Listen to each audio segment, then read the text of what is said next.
بعض اوقات انہیں یہ نہیں پتا ہوتا کہ مثلاً پیریڈز میں کب شروع کرنا ہے کب چھوڑنا ہے. بعض اوقات ہم یہ سوچتے ہیں کہ جی 7 دن سے پہلے تو پاک نہیں ہوتے، 7 دن کے روزے چھوٹ گئے. نہیں، اگر آپ 5 دن میں پاک ہو گئے ہیں تو 2 دن کے روزے آپ کو رکھنے ہوں گے. یعنی پیریڈز میں کوئی 7 دن کا کوئی بھی اسلام میں تصور نہیں کہ 7 دن آپ کو نماز نہیں پڑھنی یا 7 دن روزہ نہیں رکھنا. نہیں، اس کا تعلق تو پاک ہونے سے ہے. اچھا، یہ بات شروع ہوئی تو اس میں 1-2 چیزیں اور بھی بتاتی جاؤں. ہمارے ہاں یہ بھی ایک بات بہت مشہور ہے کہ اگر 12 بجے کے قریب روزہ ختم ہو جائے یعنی پیریڈ شروع ہو جائے تو ایسی صورت میں شام تک روزہ پورا کرو، کچھ کھاؤ پیو نہیں، کھانے پینے نہیں دیتے. حالانکہ اگر روزہ رہا نہیں تو آپ دوا کھائیں یا پانی پیئیں یا کچھ اور کھائیں، اس سے کوئی فرق نہیں پڑتا. اسی طرح اگر افطار سے 5 منٹ 10 منٹ پہلے پیریڈ شروع ہو گئے تو اس میں روزہ ختم ہو جاتا ہے. بعض لوگ کہتے ہیں نہیں بس وہ 5 منٹ ہی تو رہتے تھے اس لیے وہ روزہ پورا ہو گیا. نہیں، آپ کو ثواب مل گیا انشاءاللہ سارا دن جو آپ نے روزہ رکھا، لیکن اس روزے کی قضا رکھنی ہوگی.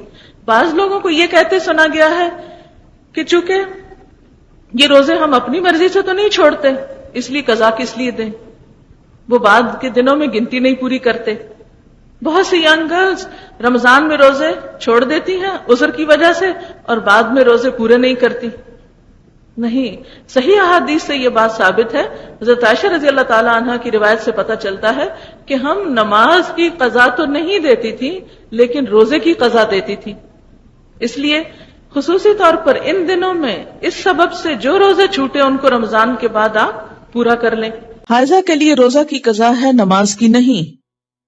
ہمارے یہاں عام طور پر یہ خیال پایا جاتا ہے نا کہ اگر پیریڈز آ بھی جائیں تو روزہ نہیں توڑنا چاہیے اور کچھ کھانا پینا نہیں چاہیے، اس دن کا ہو جاتا ہے.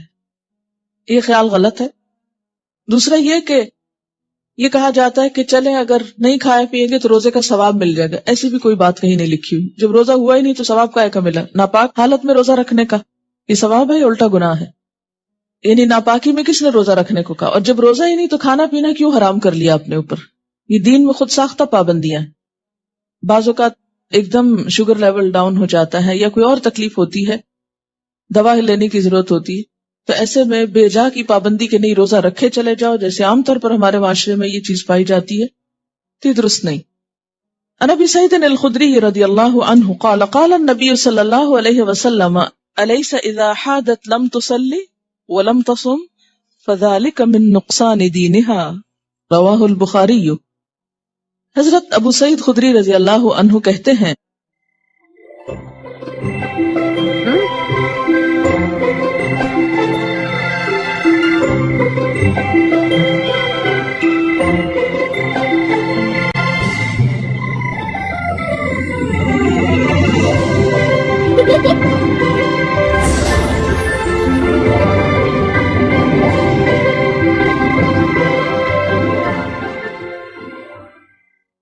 کہ نبی اکرم صلی اللہ علیہ وسلم نے فرمایا، کیا ایسا نہیں کہ جب عورت کو حیض آئے تو نہ نماز پڑھ سکتی ہے نہ روزہ رکھ سکتی ہے؟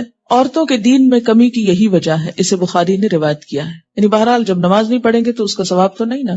یہ الگ بات ہے کہ وہ ایک معذوری کی حالت ہے، تو ایسے میں اس کو کمپنسیٹ کرنے کے لیے کچھ ذکر اذکار اور تسبیحات کثرت سے کرنی چاہیے. اس سے نہ صرف یہ کہ وہ ثواب کا نقصان پورا ہوتا ہے بلکہ جو ڈپریشن کی ایک حالت آنے لگتی ہے اس کا ازالہ بھی ہو جاتا ہے. آزما کر دیکھ سکتے ہیں.